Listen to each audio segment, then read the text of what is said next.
ফেব্রুয়ারিতে যে নির্বাচনের যৌথ বিবৃতি এসছে সেই ফেব্রুয়ারিতে নির্বাচন হবে কিনা এইটা নিয়ে যথেষ্ট সন্দেহ আছে। আচ্ছা, নির্বাচন আরো পিছাতে পারে। একটা স্থিতিশীল নির্বাচিত সরকার ছাড়া বিনিয়োগ ব্যবস্থা কিন্তু টেকসই হয় না বা বিনিয়োগ আসে না। বিগত সরকারের সহযোগী হিসেবে এক ধরনের তকমা আপনারা পেয়ে আছেন, সেখানে তারপরে বাইরে থেকে নিশ্চয়ই খেয়াল করছেন। এখানে যেই রাজনৈতিক অস্থিতিশীলতা বিশেষত গত ৩-৪ মাস ধরে চলছিল, সেটির একটা আপাত অবসান তারেক রহমানের সঙ্গে প্রধান উপদেষ্টা বৈঠকের পরে হয়েছে। কিন্তু এটাকেও একদম জামায়াত ইসলামীর পক্ষ থেকে নজিরবিহীন ঘটনা, যৌথ বিবৃতি। দেশ তো এখন স্বাভাবিক অবস্থায় নাই। দেশকে ভালো রাখার জন্য যদি একজন প্রধান উপদেষ্টা এবং একজন বড় রাজনৈতিক দলের শীর্ষ দ্বিতীয় নেতা তিনি যদি বৈঠক করে যৌথ বিবৃতি দেন, ক্ষতিটা কোথায়? আমি এবং আমার দল এই ব্যাপারে কোনো ক্ষতি দেখছি না। আমরা দলগতভাবে ডিসেম্বরের মধ্যে নির্বাচন চেয়েছিলাম।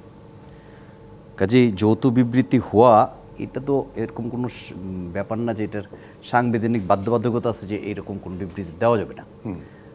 এটা আমার মনে হয় যে মানুষের মধ্যে একটা আস্থারও সৃষ্টি করেছে, কারণ নির্বাচন নিয়ে একটা অনিশ্চয়তার ব্যাপার ছিল। যদিও আমি ব্যক্তিগতভাবে মনে করি যে ফেব্রুয়ারিতে যে নির্বাচনের যৌথ বিবৃতি এসছে সেই ফেব্রুয়ারিতে নির্বাচন হবে কিনা এইটা নিয়ে যথেষ্ট সন্দেহ আছে। আচ্ছা, নির্বাচন আরো পিছাতে পারে।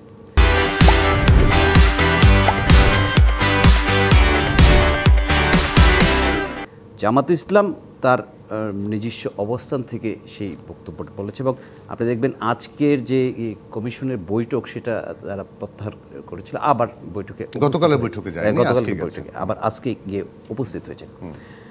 বাংলাদেশের প্রেক্ষাপটে আপনি যদি বিবেচনা করেন তাহলে দেশের অর্থনৈতিক অবস্থা বিবেচনা করতে হবে, বিনিয়োগের অবস্থা বিবেচনা করতে হবে, আপনাকে সার্বিক আইন শৃঙ্খলার অবস্থা বিবেচনা করতে হবে। সার্বিক বিষয়গুলো যদি আমরা বিবেচনা করি তাহলে একটা স্থিতিশীল নির্বাচিত সরকার ছাড়া বিনিয়োগ ব্যবস্থা কিন্তু টেকসই হয় না বা বিনিয়োগ আসে না। এবং আপনার অন্যান্য যে ব্যাপারগুলো, আইন শৃঙ্খলা পরিস্থিতি আজকের যে পর্যায়ে আছে, এটাকে আপনি একটা ভালো আইন শৃঙ্খলা পরিস্থিতি বলার কোনো সুযোগ নেই। এগুলোর জন্য আপনাকে একটা জবাবদিহি করতে হবে, এরকম একটা গভর্নমেন্ট দরকার। আজকের যে গভর্নমেন্ট আছে এটা একটা উত্থানের পরে আসছে, জনগণের আশা আকাঙ্ক্ষার ভিত্তিতে আসছে, কিন্তু এই গভর্নমেন্টের জবাবদিহির জায়গাটা কোথায়? ওরা কার কাছে জবাবদিহি করবে? যেহেতু জবাবদিহির জায়গাটা ওইভাবে একটা নির্দিষ্ট জায়গায় নেই, সেই কারণে আমার মনে হয় যে একটা নির্বাচিত সরকার আসা দরকার এবং এই নির্বাচিত সরকার পরবর্তী কাজগুলো করবে। আপনি যে বিষয়টি নিয়ে এসছেন, সংস্কার, নির্বাচন এবং বিচার, সংস্কার অনেকটুকু জায়গা কিন্তু এগিয়েছে, বাকি জায়গাগুলো থাক, নির্বাচনের পরে হোক। আর বিচার তো আপনি বললেই একদিনে সমাপ্ত করার ব্যাপার না।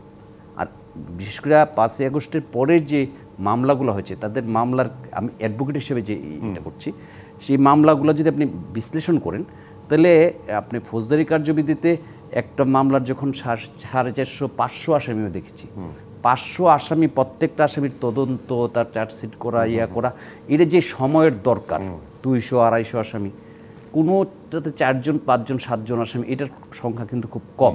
যে এটা একটা সময় কিন্তু নিতে হবে, নাহলে বিচার নিয়ে আপনাকে প্রশ্ন দেয়। আবার অনেকে মামলা বাণিজ্য করার জন্য অযথা কিছু মামলা দিয়েছে। যে বিচারের জন্য আপনি একটা সময় দেন এবং নির্বাচিত সরকারের উপরে একটা আস্থা রাখেন যে নির্বাচিত সরকার যারা অপরাধের সাথে জড়িত তারা এটার একটা বিচার ব্যবস্থা করবে। আর এটা যদি না করা যায় তাহলে আজকের যেভাবে আমাদের বিনিয়োগের স্থবিরতা আসছে এবং অর্থনৈতিক অবস্থার মধ্যে যে স্থবিরতা আসছে, আইন শৃঙ্খলা পরিস্থিতির যে অবস্থা আছে, এই অবস্থাগুলো দিন দিন আরও খারাপ হতে থাকবে এবং একটা পর্যায়ে এটা সামাল দেওয়া খুব কঠিন হয়ে যাবে।